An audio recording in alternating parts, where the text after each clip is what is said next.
Picture losing over 100,000 men in a single month. Right.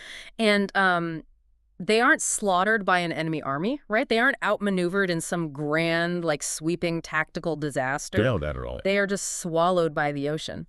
Simply because your entire civilization, with all its massive geopolitical ambition, fundamentally does not know how to sail. It's almost absurd to think about. It is. And yet, instead of surrendering, your government just orders, 1 million more trees to be chopped down to build another fleet. Yeah, it is a level of systemic stubbornness that is honestly almost impossible to comprehend today. Seriously. I mean, it completely defies basic economic and human logic. Right. But that is the exact moment Rome proved it was going to win a century-long war. Exactly. So, welcome to today's deep dive. We are tearing into a massive, heavily annotated, basically a psychological and systemic autopsy of the Punic Wars. Which, just for context, raged between the Roman Republic and Carthage from 264 to 146 BCE. Yeah, but to you listening, fair warning here, we are completely throwing out the standard textbook approach today. Oh, absolutely. You already know the map. You know Rome held the land, Carthage held the sea.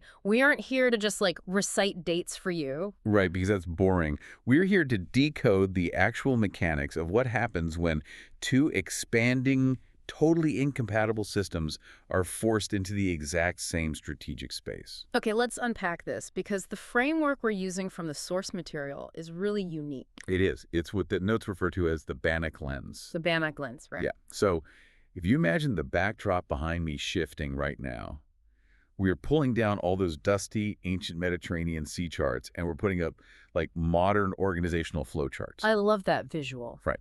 The Banach lens is essentially modern operational framework. So it looks at a crisis not through the eyes of a traditional historian, but through the perspective of a ship's captain who's analyzing a crew under immense grinding pressure. Now, I want to push on this right away, because when I first saw this terminology in our research, the Banach lens, and these subpersonalities mentioned in the text, like Kenny and Val energy versus Devon and Tira energy. Yeah, it sounds a bit out there. It does. I was a little skeptical. It sounds like, modern corporate jargon being retrofitted onto ancient history. I completely get that. How does this actually help us understand guys in bronze armor stabbing each other?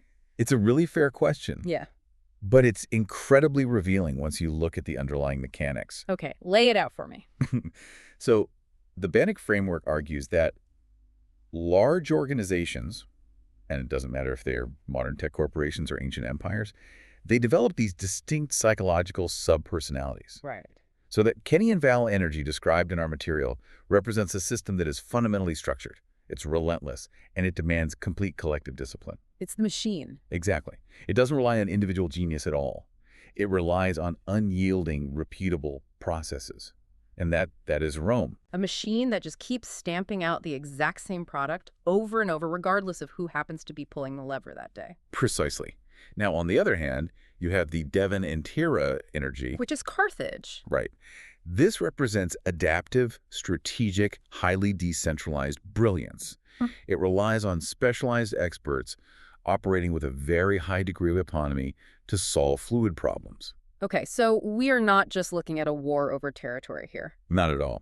We are looking at a stress test between two entirely different ways of organizing human survival. Wow. Okay, that actually completely reframes the conflict for me. It changes everything. It really does. So our mission today is to extract the ultimate lessons on systemic resilience, the absolute limits of individual brilliance when it's, operating without a safety net, and the hidden costs of total victory. Which are profound, as we'll see. So let's look at the internal flaws of these two superpowers. Because if we assume you, the listener, know the basic geopolitical setup, the real question is why neither of these massive systems could just pump the brakes. Right. Why do they just keep escalating? Exactly. Let's start with Rome. The text highlights a really fatal flaw in their internal incentive loop. Yeah, so Rome operates as a highly competitive aristocratic republic. Okay. The Senate is packed with elites. So the two top executives, the consuls, are only elected for 1-year terms. 1 year. That's nothing. It's incredibly short. If you are a Roman aristocrat, you have exactly 12 months to secure your legacy, your wealth, and your family's honor for the next generation. And let me guess, you don't get that by passing a nice, sensible tax reform bill. No. You get it through the triumphus a military triumph. So you have to win a war. Yes. The entire Roman political apparatus is inextricably tied to conquest. The system practically starves its elites of prestige during peacetime. Oh, wow. So the structural incentive of the Roman state is fundamentally wired for aggressive outward expansion. So if a consul sees a border dispute, His structural imperative is to escalate it into a full-blown war he can win before his term ends in December. so the system literally penalizes caution. Exactly. That is a terrifying operational model. You Right. know, then you look across the Mediterranean at Carthage, sitting over in modern-day Tunisia, Right. and they have a completely different internal tension, don't they? They are an oligarchic merchant elite. Very different vibe. And merchants generally hate war. I mean, war sinks cargo ships, it disrupts supply chains, it is terrible for the bottom line. So why on earth are they expanding? Well, because to protect those vast maritime trade networks, which span all the way to Spain, Sardinia, Sicily, and across North Africa, they need forward operating bases. Right. And they need raw resources like silver and tin to keep the economy going. But here is the critical mechanical flaw in Carthage's system. The principal agent problem, right? Exactly. The merchant oligarchy back in the capital wants stability and profit. But to secure that, they have to hire massive mercenary armies. Because they aren't fighting themselves. Right. They aren't a citizen army like Rome. And they have to put those mercenaries under the command of brilliant, aggressive generals, like the famous Barcid family. Wait, I have a question about that. Go for it. If Carthage's merchant class is so incredibly wealthy, I mean, they're pulling in silver from all over the Mediterranean, why couldn't they just buy a mercenary army big enough to permanently crush Rome before Rome became this huge existential threat? Because the merchants are terrified of their own generals. Oh, really? Think about it. If a Carthaginian general becomes too successful, too popular with his massive mercenary army, what is to stop him from just sailing back to Carthage and staging a military coup? Oh, I didn't even think of that. Yeah. So the Carthaginian Senate constantly underfunds and second-guesses its most effective leaders. They want their generals to win, but, not win too much. Right. Don't get too powerful. Exactly. It's a system paralyzed by its own internal distrust. So it's like a modern board of directors terrified that their rogue superstar CEO is going to stage a hostile takeover, so they purposely restrict his budget to keep him in check. That's a perfect analogy. And these two inherently flawed systems are on a direct collision course. And the absolute center of gravity for this entire century of conflict is Sicily. Yes. Mechanically speaking, why Sicily? Why is that the flashpoint? It comes down to geography and ancient maritime technology. Okay. In the ancient world, galleys, the massive oared warships of the era, they do not just sail straight across the open ocean. Because they'd sink. Well, and because they need to hug the coastlines. They actually need to pull up on beaches at night so the massive crews can sleep and forage for fresh water. Right, you can't carry enough water for hundreds of rowers. Exactly. And Sicily sits right smack in the middle of the Mediterranean. Yeah. It is a massive geographical choke point. Got it. Furthermore, it is the most fertile grain-producing region available. So whoever controls the ports and the wheat fields of Sicily essentially controls the economic bloodstream of the entire Western Mediterranean. So it's not just a nice piece of real estate. It's a structural necessity for both sides. Yep. And the trigger that sets this all off is just absurd to me. It's not some grand, sweeping declaration of war from the Senate. It's the Mamertines. Ah, yes. The Mamertines. They're basically mercenaries, right? Yeah, they're a group of Italian mercenaries who go completely rogue. Mm-hmm. They seize the city of Marana, which is on the northeastern tip of Sicily. Okay. Eventually, the local powers get sick of them and try to kick them out, and the Mamertines panic. Yeah. So they send these desperate requests for military intervention to both Carthage and Rome. It's the classic mistake. It's like calling two different heavily armed pest control companies to your house and just letting them fight it out in your living room. That is exactly what it is. But seriously, why do Rome and Carthage even answer the call? Why not just let these rogue mercenaries get wiped out? Who cares about the Mamertines? Because of the mechanics of credible deterrence. This triggers what strategic theorists call an escalation trap. An escalation trap. Yeah. Neither side feels they can afford to withdraw because backing down looks like a catastrophic loss of credibility. Right. Rome looks at the map and realizes that if Carthage takes Messana, they hold a port that is mere miles from the toe of the Italian boot. Oh, wow. It's a perfect staging ground for a Carthaginian invasion of Italy. And Carthage looks at it and says, well, if Rome takes Messana, they control the strait, which means they can threaten our core trade routes to the Eastern Mediterranean. Exactly. Each side genuinely believes their intervention is defensive. That's crazy. They are acting preemptively to prevent the other from gaining an outsized advantage.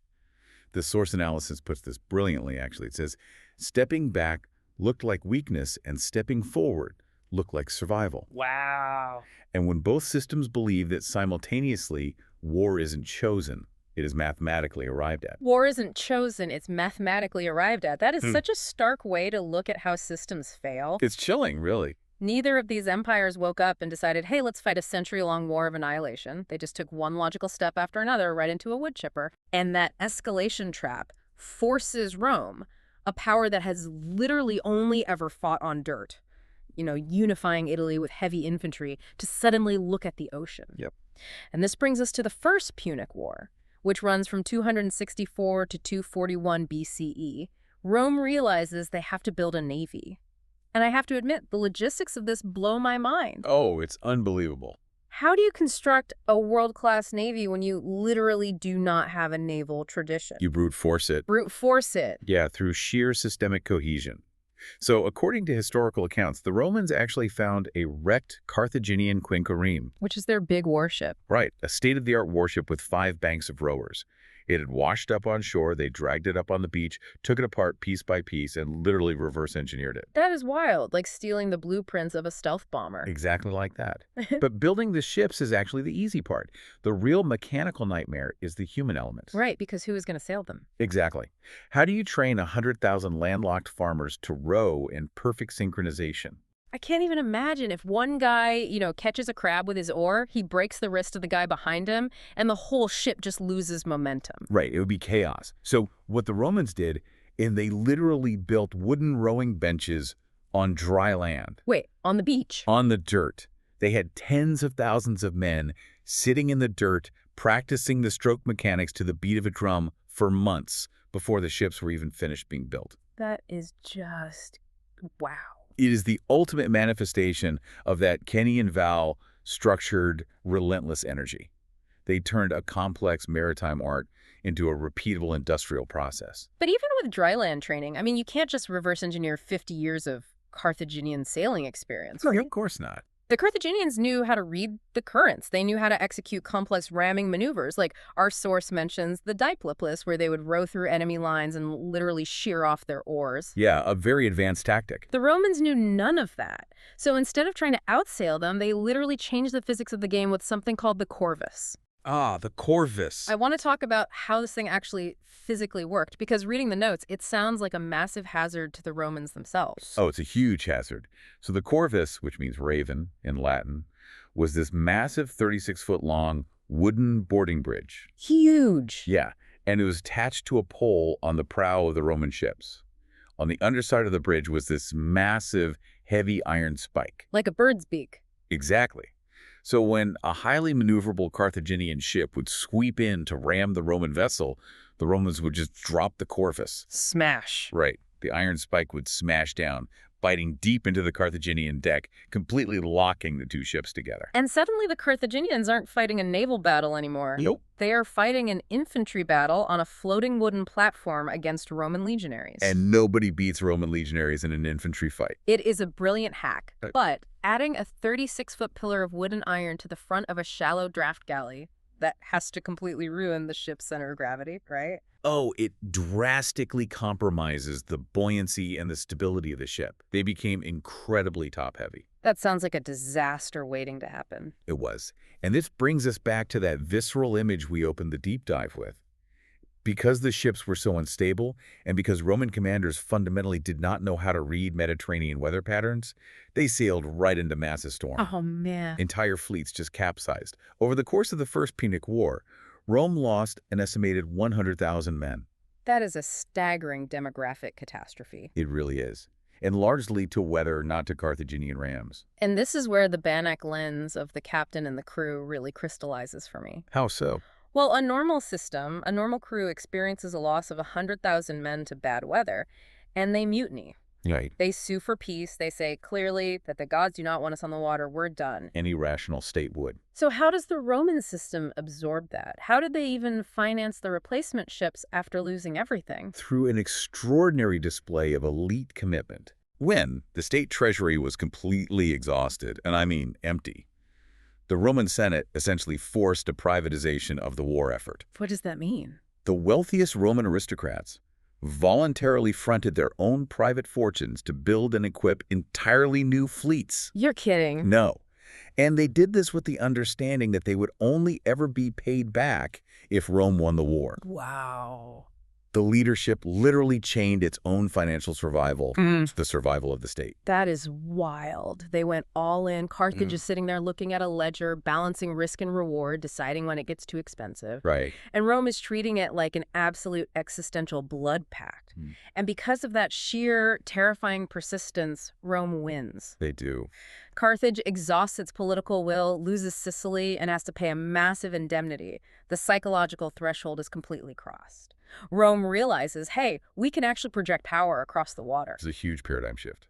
But as our analysis points out, you can't just humiliate a massive system like Carthage, strip away its core economic engine, and expect them to quietly fade away. Never gonna happen. Which brings us to the Second Punic War, from 218 to 201 BCE. Enter Hannibal Barca. Yes, Hannibal. He is the physical embodiment of the Devon and Terra's subpersonality we talked about. This specialized, decentralized genius. Exactly. Highly autonomous, adaptive brilliance. He diagnoses the geopolitical reality perfectly.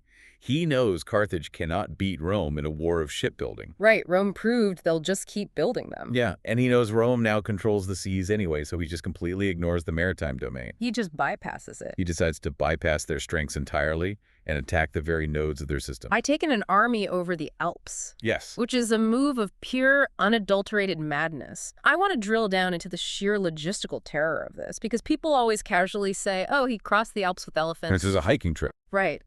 But mechanically, how do you feed an army of roughly 50,000 infantry, 9,000 cavalry, and 36 war elephants on a frozen mountain pass, while hostile Celtic tribes are literally rolling boulders down on you? The caloric math alone is staggering. You have to carry tons of forage for the animals. And because you can't take wagons through the high passes, everything has to be on pack animals. And pack animals need calories, too. Exactly. It's a logistical nightmare. The brutality of the crossing cannot be overstated. Men froze to death in the thousands. Elephants plummeted off icy cliffs. The indigenous tribes constantly ambushed their rear guard. By the time Hannibal descends into the Italian peninsula, he has lost nearly half his army to the elements and attrition alone. Half his army. So he arrives in Italy with a fraction of his strength. Right. But it doesn't matter, because the psychological blow of him just appearing there is so profound. Oh, it terrifies Rome. I want to shift our metaphor here for a second. Calling Hannibal a predator is almost too dramatic. Okay, what's a better one? Mechanically, looking at the source notes, he operates more like a highly sophisticated computer virus that has been injected directly into a closed network. Well, like that. He bypasses the physical firewall of the Alps, and his entire goal is to corrupt the Allied nodes from the inside. Yes. He wants to prove to the Italian cities that Rome cannot protect them, so they will break away and the Roman operating system will just crash. That is a much more accurate mechanical analogy. Hannibal's objective isn't to occupy the city of Rome itself. He doesn't have the siege equipment or the manpower for that. Right. His objective is to dismantle the Roman alliance system piece by piece. And he does this by delivering a series of tactical masterpieces that absolutely shatter Roman armies. Trebia, Lake Trasimene. And then the darkest day in Roman military history. Cannae, in 216 BCE. Cannae is like the holy grail of military tactics. Everyone says he encircled a larger Roman army. The text says he allowed his center to bow backward. But mechanistically, how do you execute a controlled retreat in the center of a battle line with thousands of terrified men without it just turning into a total chaotic rout? It requires an unbelievable level of acoustic and physical coordination.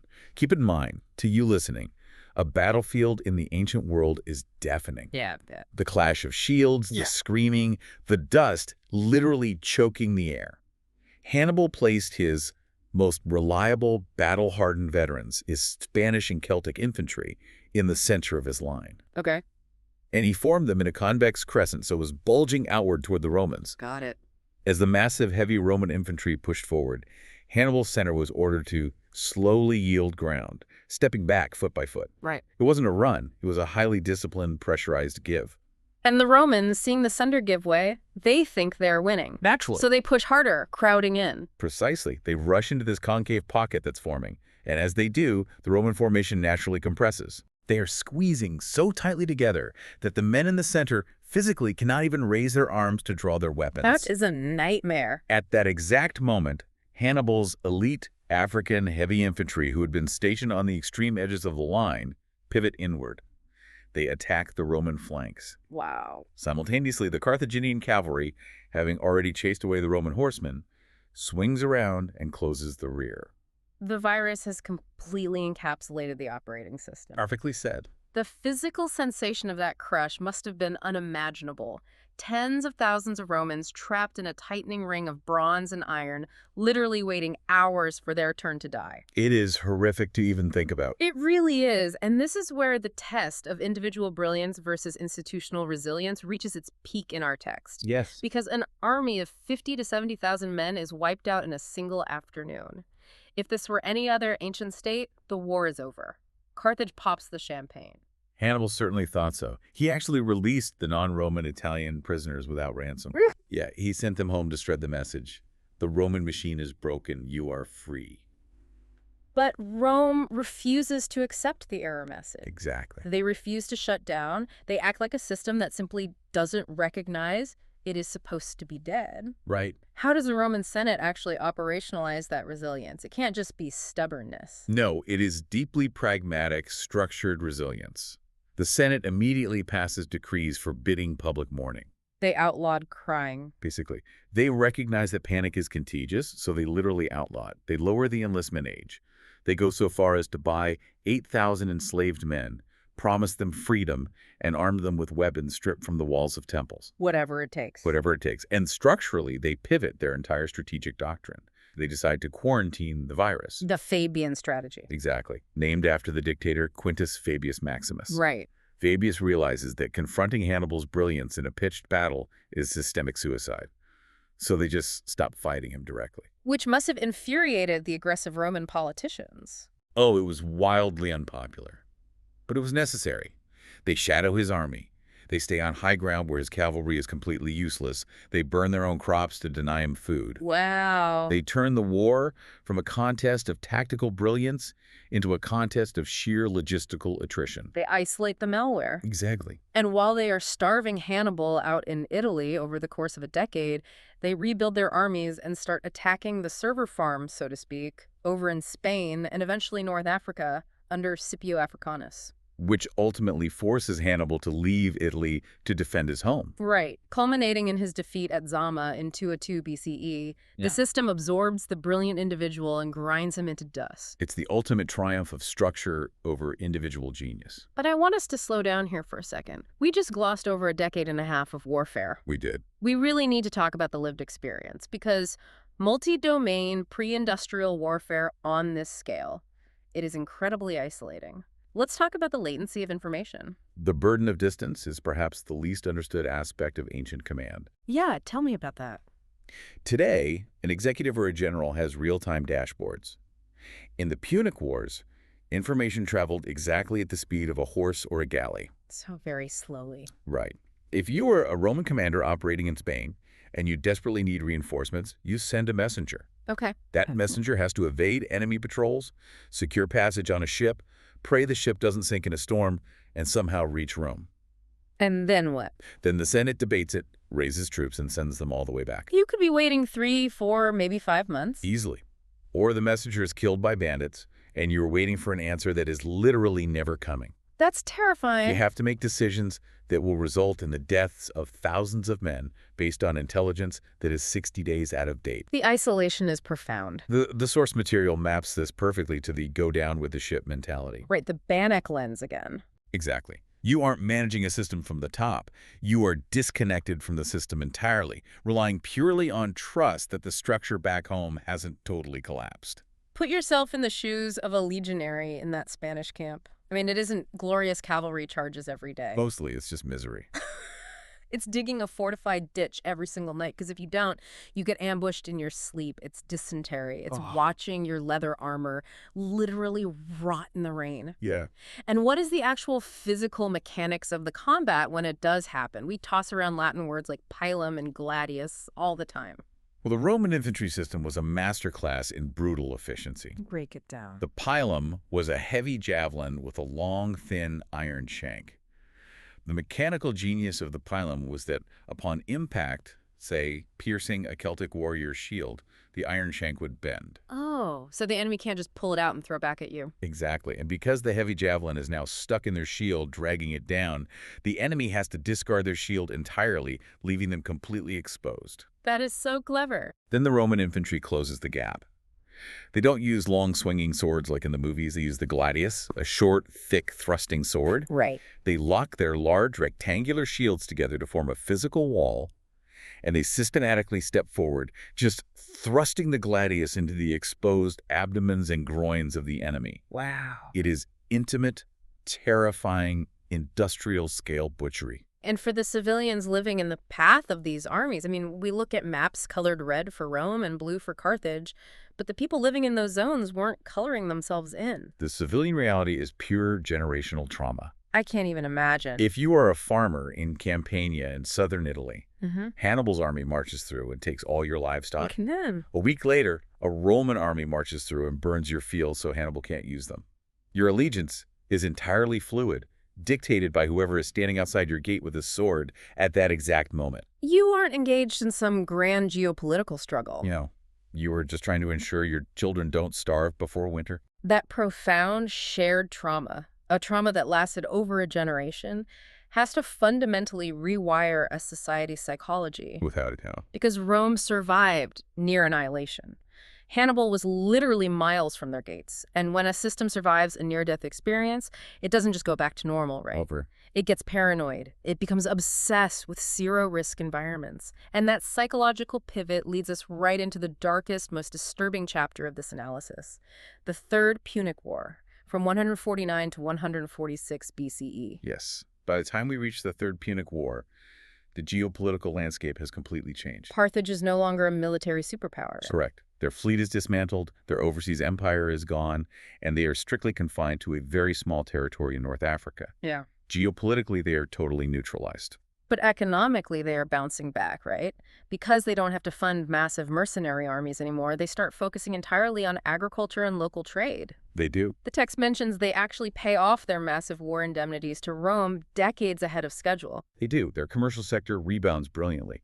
But for the Roman system, looking across the Mediterranean, this economic recovery is viewed not as peaceful coexistence, but as an unacceptable latent political risk. There is this deep-seated systemic paranoia. Exactly. This brings up Cato the Elder, the famous Roman senator who ended every single speech, whether he was talking about like road maintenance or grain subsidies, with the phrase, Carthago delenda est, Carthage must be destroyed. Right. Is Cato just a cranky old extremist, or is he articulating a systemic failure to tolerate any level of risk? Cato is the vocalization of Rome's hardened psychological state. Okay. The system learned a very dangerous lesson from the Second Punic War.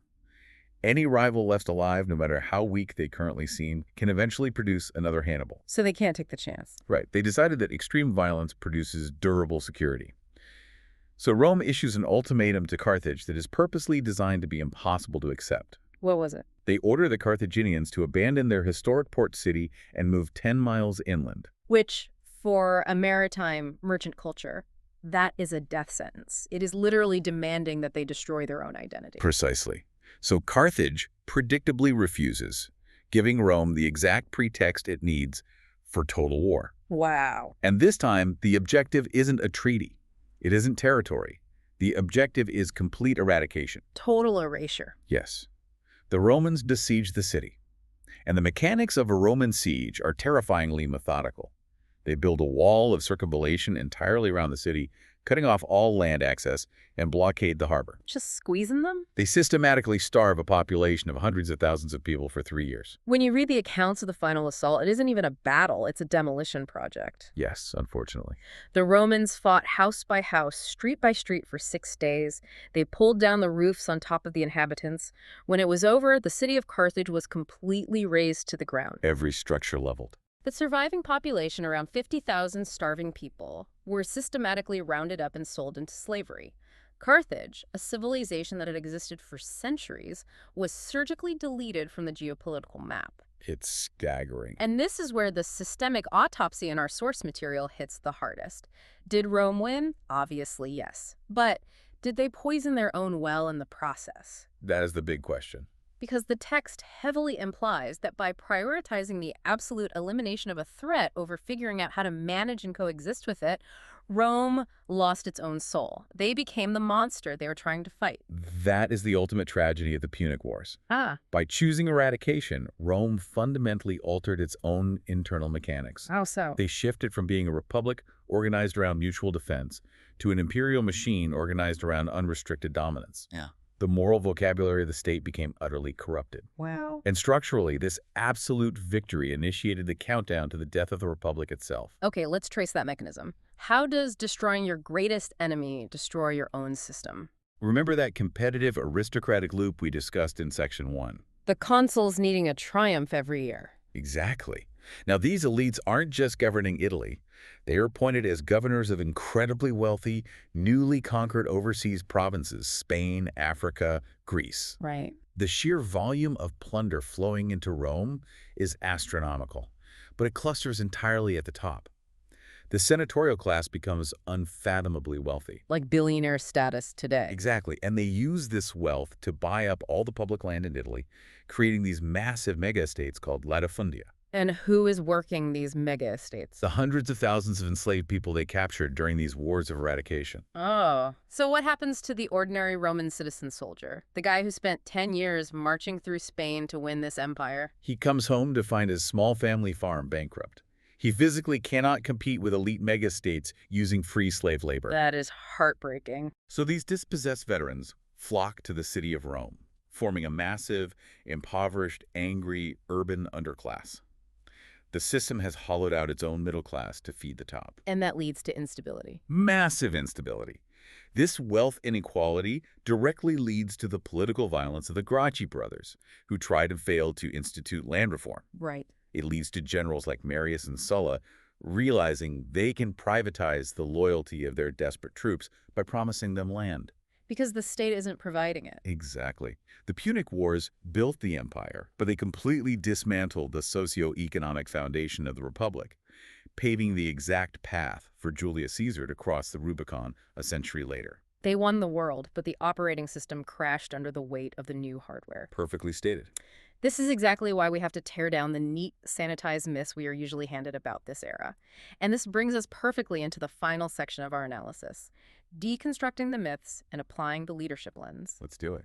Because this text completely shatters the historical narratives we've been comfortable with. It really does. Let's start with the most pervasive myth.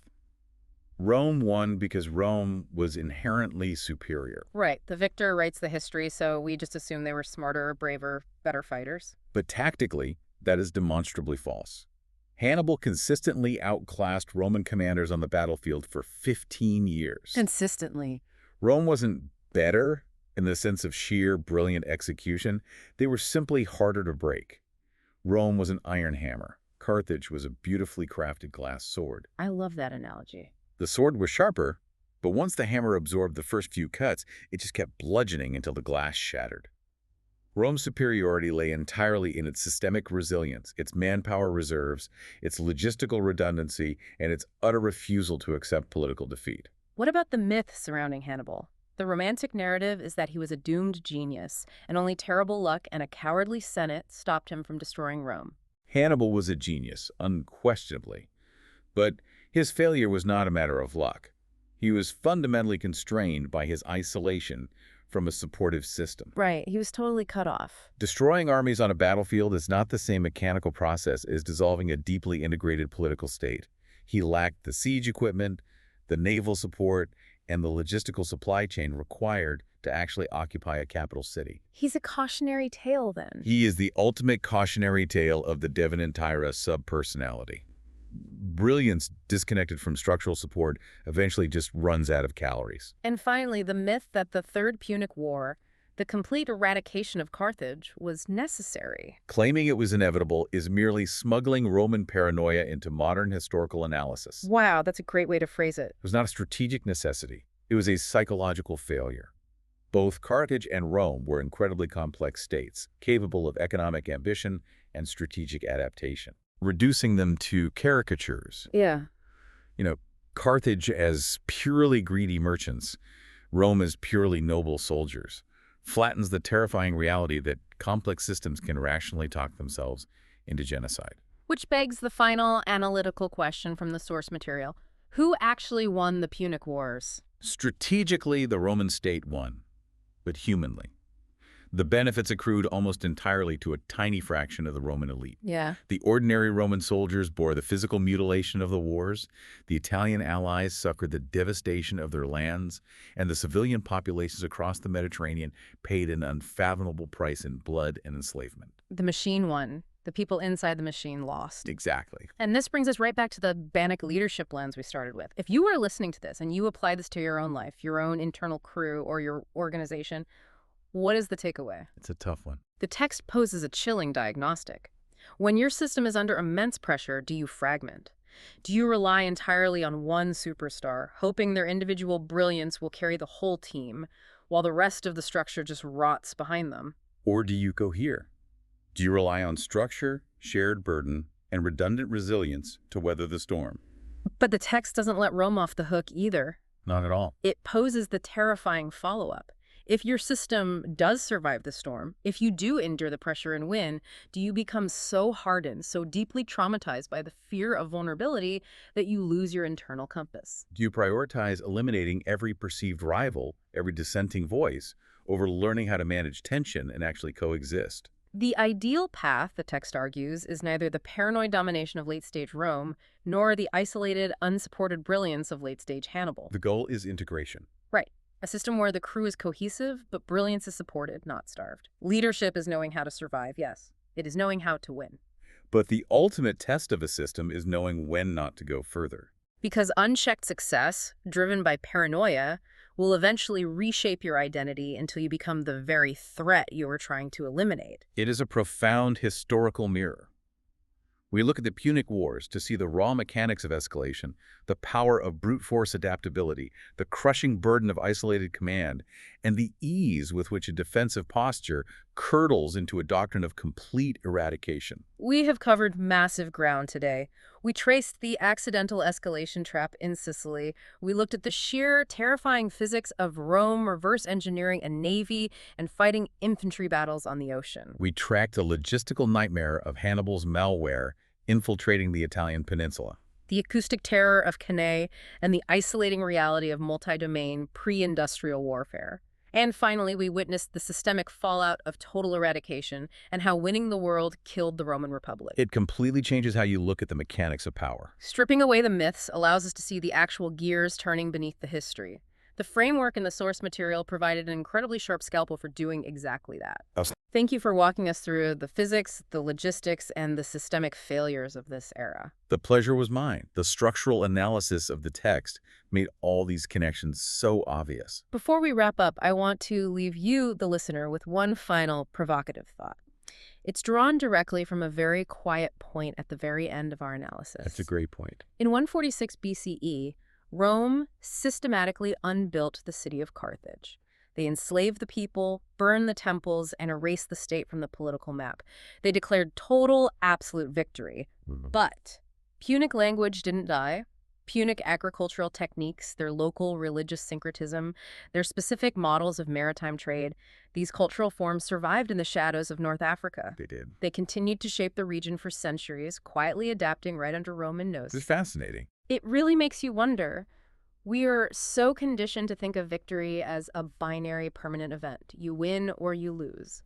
But if the political machinery of a state can be utterly destroyed, while its cultural memory simply flows around the conqueror and lives on, What movements, what systems, or what ideas in our modern world have we confidently labeled as defeated that are actually just quietly outliving their conquerors, biding their time in the shadows? That is something to think about. Thank you for joining us on this deep dive. Keep examining the systems you operate in, keep taking care of your crew, and we will see you next time.